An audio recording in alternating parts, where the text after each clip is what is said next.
शिमोगा में सावरकर की तस्वीर को लेकर जो तनाज़ा पैदा हुआ था, उसके बाद मीडिया, पुलिस और ज़िला इंतज़ामिया बार बार पीएफआई और एसडीपीआई को मोर्द इल्ज़ाम ठहरा रही है। कई नौजवानों को पीएफआई और एसडीपीआई से जुड़े होने के मामले को लेकर उन्हें तहवील में लिया जा रहा है और हर दिन पूछताछ की जा रही है। इसी सिलसिले में आज हम बात करेंगे पीएफआई के ज़िलाई सदर उबैदुल्ला शरीफ से, जो इस वक्त हमारे साथ मौजूद हैं, और जानना चाहेंगे कि क्या वाकई में पीएफआई इन मामलात में मुलविस है और एसडीपीआई या पीएफआई के कारकुनान इस ताल्लुक से जुड़े हुए हैं। इस्लाम न्यूज़ में आपका संवाद है। बताइए कि जो 14 अगस्त को जो मामला पेश आया था सावरकर के ताल्लुक से, इसके बाद मुसलसल पीएफआई और एसडीपीआई को टारगेट किया जा रहा है, इस पर आप क्या राय रहे थे? जो अभी तो माहौल चल रहा है, जो आपने पूछा 14 तारीख का जो चल रहा था, 14 तारीख का जो सावरकर का जो फ़ोटो आया था, जो उसने आज़ादी के वास्ते कुछ किया है नहीं, उसके बदले में जो आज़ादी के वास्ते जो मुसलमान कौम लड़ी थी उसके बारे में कुछ उधर पेश नहीं किया गया था।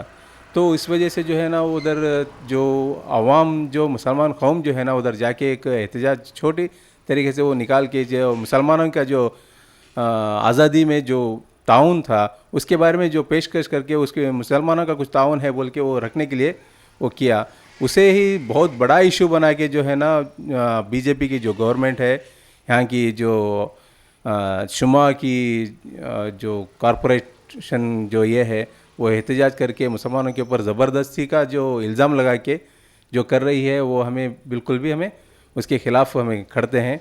और उस वक्त में जो तंजीम या पीएफआई हो या एसडीपी जो आप बोल रहे हैं उसमें कोई उसमें साजिश या कुछ तरीके से कुछ काम नहीं किया और उसका कुछ पहल नहीं था। उसमें जो क्लियर से दिखा जा रहा है कि वो जो गलत था गलत को वो गलत करके बोल रहे थे, बस और कुछ उसमें नहीं है। प्रीतम सिंह नाम के एक शख्स को जो है मारा गया था, उस मामले में भी पीएफआई या एसडीपीआई के नौजवानों का हाथ है, इस बारे में पुलिस कह रही है। देखो आप उस दिन का माहौल आप देखेंगे तो उस टाइम में जो सावरकर का जो फ़ोटो ले लेकर के रखे उस सिचुएशन को आप देख सकते हैं। उस सिचुएशन में कैसा है बोलेगा तो जब हमारे मुसलमान कौम एक आज़ादी का जश्न मना रहे थे उस वक्त जो थोड़े जो आरएसएस के गुंडा जो हैं वो ले लेकर के जो अमीर अहमद सर्कल करके पहले से भी मुसलमानों का उधर एक ये है चल रहा था, प्रोग्राम चल रहा था आज़ादी का, उस बीच में ले लेगा कि उधर रख के पुलिस की मौजूदगी में उन्होंने रख के पुलिस की मौजूदगी में तो वहाँ गलाटा करने का इशू जो बनाने का जो मुकम्मल जो उन्होंने किया, जो टोटली हम सोचते हैं टोटली मुकम्मल जो है ना वो प्लान के तहत गलाटा करने के लिए वो आए हुए थे। और इतने भीड़ भी जमाए हुए थे कि हम देख सकते हैं वीडियोस में देख सकते हैं, मैं उधर तो नहीं था, वीडियोस में जब देखा तो हज़ारों के वो भीड़ जमाए हुए थे। उस टाइम में वो पूरा प्लानिंग के साथ आए थे। उधर पुलिस अल्हम्दुलिल्लाह थोड़ा कंट्रोल करने से जो है ना वो उतना ज़्यादा नहीं बढ़ा।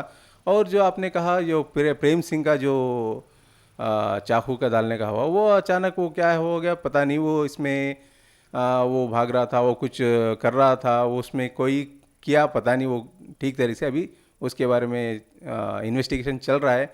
इसमें कोई पीएफआई या तंजीम हो या एसडीपी का कोई हाथ नहीं है, इसमें टोटली क्लियर दिख रहा है। मगर शुमा की जो पुलिस है मुकम्मल और गवर्नमेंट जो है कर्नाटक की वो मुकम्मल सोच में ये पड़ी है कि इसमें किसी ना किसी तरीके से तंजीम को पीएफआई को या एसडीपी को जोड़े, ये उनका मकसद ही यही है। बीजेपी वालों का आरएसएस वालों का जो भी गलाटा होता है वो मुसलमान कौम को जोड़ना या पॉपुलर फ्रंट ऑफ इंडिया को या एसडीपी को जोड़ना, हर जगह ये जोड़ते रही है, हर जगह ये फेलूर होती गई है। इंशाल्लाह यहाँ पे भी वो फेलूर होगी और यहाँ पे भी जो है ना पॉपुलर फ्रंट ऑफ इंडिया हो या एसडीपी हो मुकम्मल पाक साफ होकर निकलेगी इंशाल्लाह। सबसे बड़ा इल्ज़ाम यह है कि जब भी कोई वारदात पेश होती है, जब इल्ज़ाम एसडीपीआई या पीएफआई पर लगते हैं तो उसके लीडरान जो हैं मौके पर पहुंचकर उसका मुकाबला करने के बजाय भाग जाते हैं या फिर दिखाई नहीं देते या फिर बराबर से टैकल नहीं करते, इस पर आप क्या कहेंगे? ऐसा तो है नहीं, मगर जो आप बोल रहे हैं, आपको जो आवाम की सतह में जो आपको दिख रहा है वो आप बोल रहे हैं अल्हम्दुलिल्लाह। आप हम ना पीएफआई के जो हम लीडर हैं ऐसा जो प्लेस छोड़ के तो गए नहीं, मगर जब भी हमारे मुसलमान कौम को आते हैं फ्रंट पेज पर फ्रंट लाइन में तो हम पीएफआई आती है। जिधर भी मुसलमान कौम के हो, हिजाब के मसले में हो या दूसरे कुछ भी मसले में हो, तब जो भी आया, जब पॉपुलर फ्रंट ऑफ इंडिया को तभी भी टारगेट करने की कोशिश किया, मगर अल्हम्दुलिल्लाह हमें साबित कदम रहे। ऐसा नहीं है कि हमारी कौम को छोड़ के जाने का कुछ ये कहे, हमें जो भी लीगल है, लीगल के तरीके से जो है ना पुलिस स्टेशन को जाना हो या एसपी को बात करना हो या डीवाईएसपी बात करना हो, वो उधर लीगली तरीके से जो भी हुआ हम कर रहे हैं इंशाल्लाह। वो हम हर दिन जो पुलिस स्टेशन जा रहे हैं, जो भी हमारे कौम के जो लड़कों को जो पुलिस लेके जाके टार्चर कर रही है उसके खिलाफ बात कर रहे हैं। ये कब तक चलेगा ऐसा कुछ बोल रहे हैं, इंशाल्लाह हम पीछे नहीं हटे, हम कम कर रहे हैं इंशाल्लाह। 15 अगस्त के बाद से आज तक जो है हर दिन किसी न किसी नौजवान को एसडीपीआई या पीएफआई से जुड़े होने के इल्ज़ाम में ले जाकर पूछताछ की जा रही है। इस पर आप लोग क्या कर रहे हैं? आप देख सकते हैं जो आरएसएस जो लीडिंग पार्टी है, गवर्नमेंट जो इंडिया की गवर्नमेंट जो चला रही है, ये टोटली उन्होंने हिंदू राष्ट्र के नक्शे कदम पर चल रही है।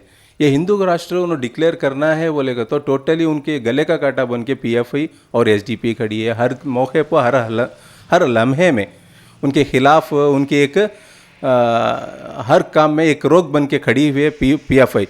और ये पीएफआई और एसडीपी छोड़ के कौन सी भी पार्टी हो, कौन सी भी तंजीम हो, इस तरह उनके खिलाफ नहीं है। इसीलिए उनको क्या है, ये हिंदू राष्ट्र बनाने के लिए उनके लिए कांटा बनी हुई है, इसीलिए वो कांटे को हटाने की मुकम्मल कोशिश कर रहे हैं।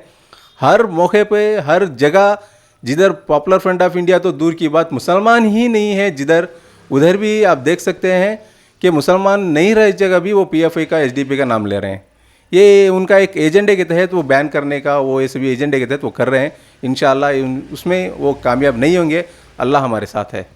लेकिन जो इस वक्त शिमोगा में पुलिस थानों में नौजवानों को ले जा रहा है, भद्रावती से भी कई एसडीपीआई के कैडर्स या लीडर्स को लाया गया था, इस बारे में यहाँ के जो मुकामी लीडर्स हैं या फिर बेंगलुरु सतह के जो रियासती लीडर्स हैं वो क्या कर रहे हैं? क्योंकि अब आज तक एक वफद भी जो है बेंगलुरु से रिप्रेजेंट करने के लिए शिमोगा नहीं पहुँचा है पीएफआई का। अल्हम्दुलिल्लाह यहाँ के जो लीडर्स हैं वही कंट्रोल कर रहे हैं, बेंगलुरु से ताल्लुकात तो हैं, मगर ऐसा नहीं है कि बेंगलुरु के लीडर्स ही आना इस छोटे जो मीन्स ये सब से। और आपने बोला भद्रावती के जो लीडर्स पकड़ ले गए थे इंक्वायरी के लिए करके बोल के, अल्हम्दुलिल्लाह वो उस इंक्वायरी में उनको कुछ हाथ नहीं लगा, वो टोटली वो कुछ भी नहीं है बोल के उनको वापस भी छोड़ दिया। अभी उनका फ़ोन चेक करने के लिए रखे हैं, मगर इंशाल्लाह उसमें वो नाकामयाब होंगे। और हम जो लीडर्स हैं वो फॉलो भी कर रहे हैं, काम भी कर रहे हैं इंशाल्लाह। जिन बच्चों को, जिन लड़कों को लाया जा रहा है स्टेशन में, क्या उनके पेरेंट्स से या फिर उनके रिश्तेदारों से आप राब्ते में हैं? हाँ अल्हम्दुलिल्लाह, हम जो आ रहे हैं, जो मुसलमान कौम के जो हम पॉपुलर फ्रंट ऑफ इंडिया को लिंक हो या नहीं लिंक हो, जिसको भी वो लेके आ रहे हैं, अल्हम्दुलिल्लाह हम कोशिश कर रहे हैं कि उनके फैमिली को मिल के बात करें और उनको एक दिलासा दें, एक हिम्मत दें। कोशिश कर रहे हैं, हर जगह हम पहुंचने में एक थोड़ी नाकामयाबी हो रही है शायद, मगर अल्हम्दुलिल्लाह हमें पूरी मुकम्मल कोशिश कर रहे हैं। ये थे पॉपुलर फ्रंट ऑफ इंडिया के ज़िलाई सदर उबैदुल्लाह शरीफ, जिन्होंने बताया कि हमारे लीडर्स अभी भी यहीं पर हैं और लोगों के राब्ते में हैं, पुलिस से मसाइल को हल करने की कोशिश कर रहे हैं। देखना यह है कि पुलिस इनके जो रिएक्शन है उस पर किस हद तक मुतमईन होती है। कैमरा पर्सन आफ्ताब के साथ मुदस्सिर अहमद, शिमोगा।